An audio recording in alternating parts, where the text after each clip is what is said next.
Hello, this is Charles and Matty. Matty Minotti, and we are back. And as you can see, it's the same session because we're wearing the same clothes. We do have other clothes. I mean, not with me. I Yeah, don't know yeah, who to yeah. live with. But we own other clothes, Yeah. so we're not discussing I don't. in that sense. No, Yeah. this is the only pair.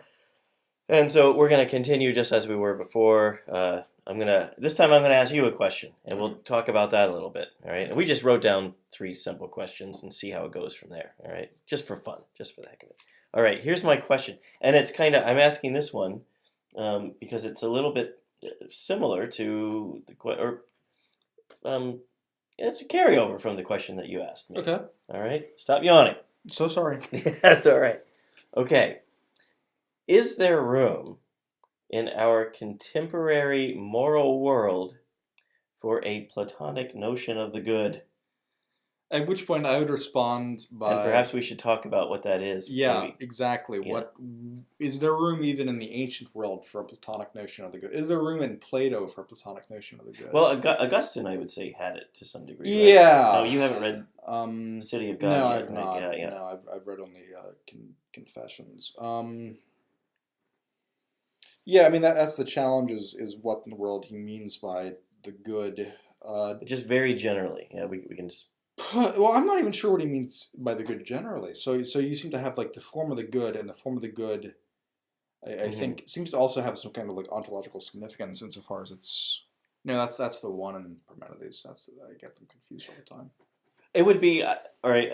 I'll give you a as pithy of a definition as I Okay, can, go and ahead. you tell me if it Go ahead. jives with you, and then we can kind of go from there. Yeah. So I would, um, one way to look at the Platonic good would be that which makes a thing, right? Mhm. So when I'm in class, I describe it kind of like this.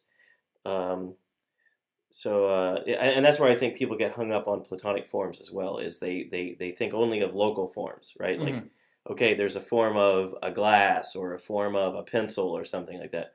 But, well, and then they get caught up in part in the problem of the third man. Yeah. Um, Yeah. but I think the which, by the way, the third man, simply put, would be, well, what informs the form, right? Kind of like the Yeah. old question, well, The you know, form if of the form. yeah, if which- God made everything, who made God? This kind of stuff. And I think that's a good way to kind of break into this notion of Plato's form of the good as something that makes really it's related to being, right? It Mhm. makes things what they are. So take like a bicycle, Mhm. the example that I use. The form of the good hangs over bicycleness in this regard. That if we look at the history of bicycles, right, Mhm. it sounds goofy, but you know, hopefully there's bicycles are always trying to improve or whatever.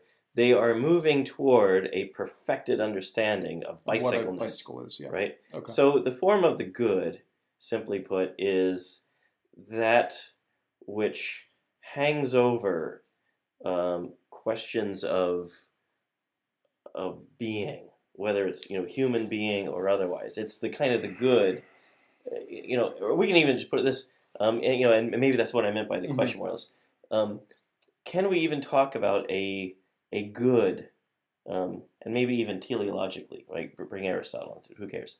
A good toward which we are heading.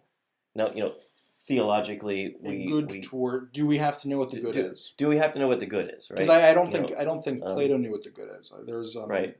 So there's the section with the cave in the Republic, and he comes out of the cave and he sees the sun, and the sun is the good, and then he's asked, I think, by Glaucon, what the good is, and he says, I don't know. That's like negative theology. Right? Yeah, I mean that's a viable possibility. Yeah. Yeah, the problem with negative theology is it seems to require some degree of revelation or positive theology underlying it. Right? Well, it does, yeah. And I think that's present in Plato, I would argue. Okay. Right? So, it's enough to know, and this is where I think what early in other Socratic dialogues, but Socrates will do sometimes, is be like, all right, I know that we say euthyphro, what you're defining euthyphro is all wrong, but in the end, what is piety? What is the good of piety, and so forth? And so we can kind of move that way. And each time we're moving closer to the good. But the thing is that they at least had in mind that there was a good toward which they were heading, even though they might not be able to define it. Yeah. Right. And I think you see that in a lot of theologies. I think. So if that is the case, there's kind of like this underlying instinct towards the good, which can't be articulated. Yeah, we can't say what it's simply this. Otherwise, I think we're overarching our what we can possibly know. Mm-hmm. But nevertheless, I think that, and this is the spirit of my question too, that we acknowledge that there might be some kind of a good that toward which we can be working, and that we can at least point out also at the same time as a corollary the things that are moving us away from it. Mm-hmm. Right? Yeah. So very, very counter to say like relativism or. I mean, well, the challenge is that as soon as you start having the good being like a central point of discussion within a polity, as soon as you have people disagreeing about what the good is, there's going to be this challenge of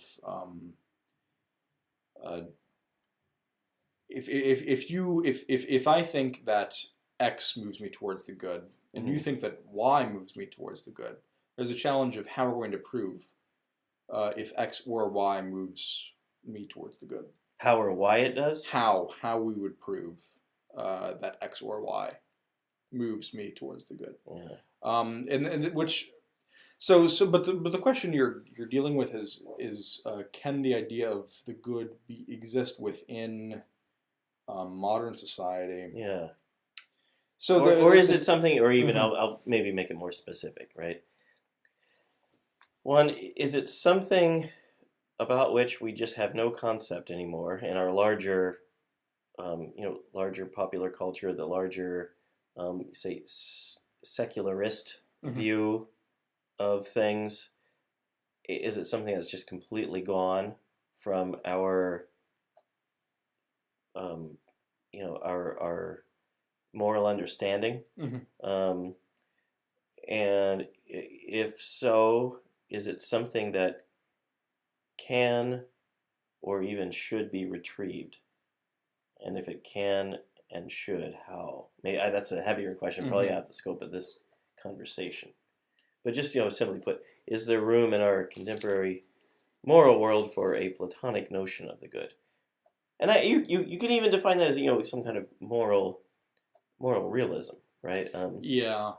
So Professor Peter Kreeft points this out, something I read. So recently. do you mind if I just respond to that? that? Yeah. So is there room in the modern world for things which we do not know to exist? In particular, with particular interest in our morality, right? Yeah, but I think I think I understand that I suspect that the question might be broader than that. In other words, when Descartes is using his skeptical method, and in doing so, in some way, kind of invents the modern world along with Francis Bacon. He seems to be suggesting ultimately that which you cannot know doesn't exist. And I get the impression that when you look at modern science, it cannot account for that which it does not know. And as such, as soon as it accounts for that which it cannot know, if it were to account for it, it seems like it would slow down, if not stop, the process of science. And so it just regards those things which it does not know as non-existent, such as it does not know the why, the final cause of an object, right? Now, and as such, it presupposes that there is no why. What's interesting is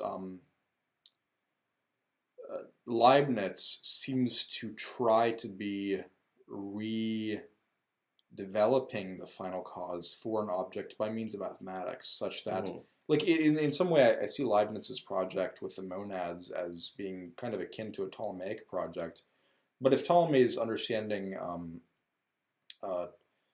the movement of the heavenly bodies to constitute as such like the best of all possible movements, Ptolemy's understanding, or Leibniz is understanding the movement of the physical bodies according to mathematical patterns as consisting of the best of all possible movements, and as such the best of all possible worlds. So I do think that Leibniz is trying to reassert some kind of final cause, some kind of, and I guess I'm veering into Aristotle as opposed to Plato. I don't know. That's okay. I think that this is getting Well, I think they're related. Yeah, yeah. I think they're related. Okay. I think that like Leibniz might, but even Leibniz and the monads are basically the forms of an object. Right. Right. So in other words, so I have my phone here. My phone has the physical form of the phone, but also I think it's like my spirit is sensing the monad of the phone, and the monad of the phone, for no reason whatsoever, is moving where in space, wherever the physical object of the phone moves at the same time. And when I refer to the phone, I'm actually referring to the monad. The physical object seems to be different from the monad itself. So what I'm actually doing is referring, so when I talk about the phone, I'm talking about fundamentally like the monad of the phone, and as such, the form of the phone. So people understand for Leibniz, Yeah. When you're talking about the monad as being something distinct from the physicality of the phone, Yeah. is it something more like the spirit, not the spirit in a kind of a lofty kind of way, Yeah. but something like It's that by which the physical body Yes. is able to be called a phone. Right. There's no actual. Is it something that only relates to consciousness? Yeah, I think so. Okay, I'm not yeah. sure about that. I need to actually read some Leibniz some more. I really liked it. I have to Just admit, guessing. I really enjoyed it. Yeah. But it does seem to me as though like the spiritual, like there's no matter in my phone which makes it a phone. Okay. And there's no form of the phone which makes it a phone. Rather, it seems to be like it. In other words, the shape of the phone doesn't make it the phone, Okay. but rather there seems to be this other aspect to the phone by which I'm able to call it a phone, and that aspect, according to Leibniz, seems to be the monad, and the monad seems to also be working in the best of all possible worlds, constituted by mathematics. Yeah.